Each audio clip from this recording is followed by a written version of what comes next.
안녕하세요. 저는 새로운 경험, 새로운 언어, 새로운 도전에 대해 이야기할 이주사학번 지연재입니다.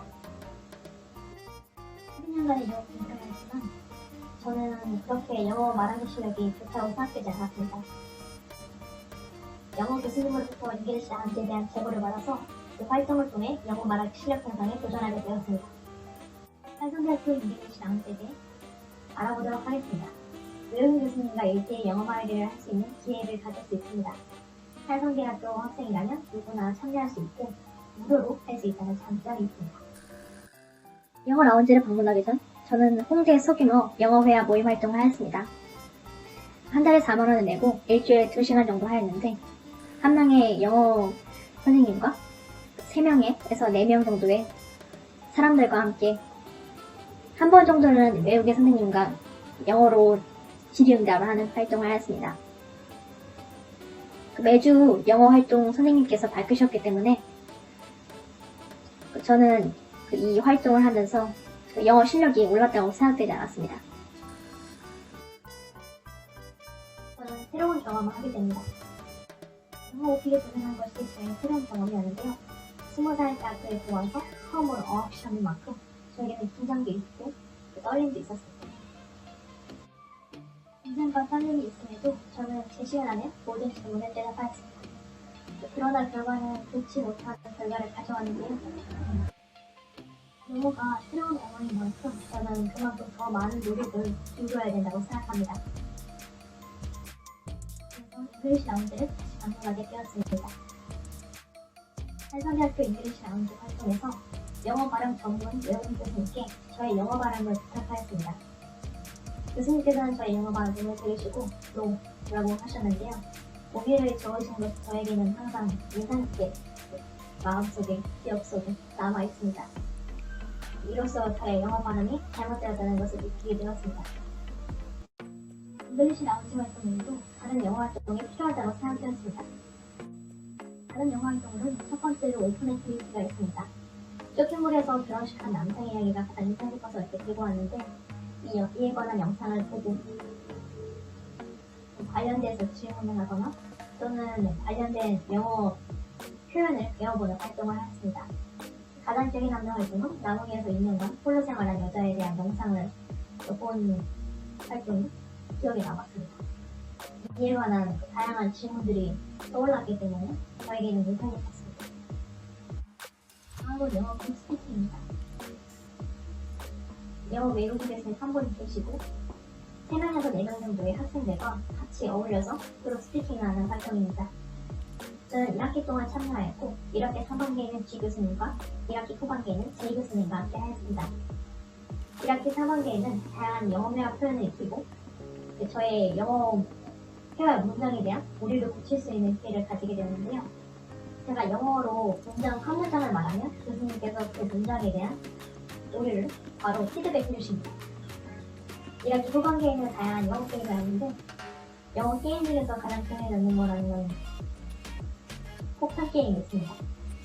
폭탄 게임이라는 거는 두 팀으로 되죠. 한 팀은 폭탄을 해체하는 사람, 한 팀은 폭탄을 해체하는 설명서를 알려주는 그런 활동을 하는데요.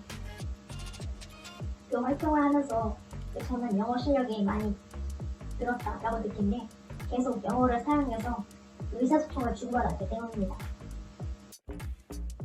일주일에 최대 5번, 최소 3번 정도 잉글리시 라운지 활동을 하였습니다. 외국인 교수님과 프리토킹 하면서 저는 계속된 발음 교정을 해나갔고 영어 라운지 외에 오픈 액티비티와 같은 다양한 영어 활동을 했습니다. 이후 오픽 시험을 보게 되었습니다. 결과는 전보다 한 단계가 오르는 결과를 가져왔는데요. 이 결과가 닿을지 몰라도 저에게는 크게 다가왔습니다. 왜냐하면 이 제자리 걸음을 하는 것이 아니라 한 단계가 올라왔다는 것은 제 영어 실력이 더 올랐다는 것을 의미하기 때문입니다. 이후에도 저는 꾸준한 영어 라운지 활동을 하였습니다. 잉글리시 라운지 활동에서 다양한 국경을 가진 외국인 교수님이 계신다는 것을 알게 되었습니다. 모든 외국인 교수님들을 한 편 이상 만나보고 싶었고 그래서 일주일에 3번 이상 예약하여 모든 외국인 교수님과 한 번 이상은 대화하게 되었습니다. 남아메리카, 영국, 미국, 캐나다 등 다양한 국적의 교수님들을 만나게 되었습니다. 잉글리시 라운지를 통해서 다양한 국적의 교수님들과 이야기를 나눴습니다. 커피숍에 대한 걸 첫 번째로 잡고 얘기해보겠습니다. 미국 교수님께서는 프랜차이즈 커피숍이 많다고 하셨습니다. 커피를 마시며 공부하는 것과 같은 문화가 잘 발달되어 있지 않다고 하십니다. 그리고 커피를 마시거나 비즈니스를 하러 간다고 말씀을 드렸습니다. 캐나다 교수님께서는 동네 커피숍을 지원하셨다고 하시는데 동네 커피숍이 우리나라의 커피숍과 되게 비슷한 모습을 하고 있다고 합니다. 영국에서는 아메리카노보다 술을 즐겨 술 문화가 발달되어 있는 곳이라고 하네요. 남아메리카는 커피숍이 많지 않다고 하는데 이 이유는 이후에 설명해 주도록 하겠습니다. 두 번째로는 지하철입니다. 미국 교수님께서는 지하철이 한국보다 깨끗하지 않다고 하셨습니다. 캐나다 교수님께서는 지하가 아니라 지상에 있는 지하철이 있다고 하셨는데 저는 다른 국가의 많은 지하철 중에서 캐나다가 가장 깨끗한 것 같습니다. 영국에서는 지하철이 있지만 한국만큼 편리하지 않다고 하네요. 남아메리카는 지하철이 없다고 하는데 아마 커피숍이 많아 없는 이유가 이 이유와 연관되어 있지 않을까 싶습니다.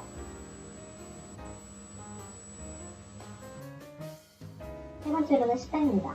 미국 교수님께서는 스테이크 집을 추천해 주셨습니다. 저도 꼭 가보고 싶습니다. 영국 교수님께서는 어디를 가도 다양한 국가의 식당이 있다고 하셨습니다. 저희 한국에서는 거의 대부분 볼 수 있는 식당이 한국 식당이 거의 많잖아요. 그러나 영국에서는 프랑스, 미국 등 다양한 국가의 식당이 있다고 하십니다. 아메리카에서는 딱히 맛있는 곳이 없다고 하셨습니다. 네 번째로는 대학교입니다. 미국 교수님께서는 학교 문화가 발달되어 있다고 합니다. 사교 동아리가 많고 집에서 동아리원들을 초대하는 등 그런 활동도 있다고 합니다. 대학교 규모가 크며 동아리 인원 제한이 없다고 하네요. 한성대학교를 예를 들면 30명 등 동아리 인원 제한이 있으나 미국에서는 동아리 제한 없이 지원서만 내면 거의 다 받아준다고 합니다. 캐나다 교수님께서는 한국보다 규모가 크다고 하시네요. 남아메리카 교수님께서는 한국보다 규모가 큰 대학교나 또한 다양한 국적의 대학생을 만날 수 있다고 합니다. 저는 다양한 수업들을 듣고 있지만 한 번도 다양한 국적의 대학생들을 만날 기회가 없습니다. 다섯 번째로는 교수님들의 일본 여행 경험입니다. 이에 관한 이야기는 해외여행 편에서 설명해 주도록 하겠습니다. 저는 해외여행을 한 번도 가본 적이 없는데요.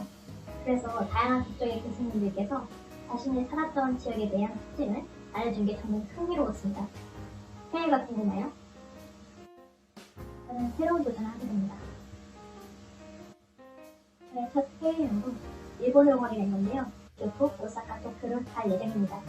산성인 문화 탐방 개인전으로 선발되어 활동할 예정입니다.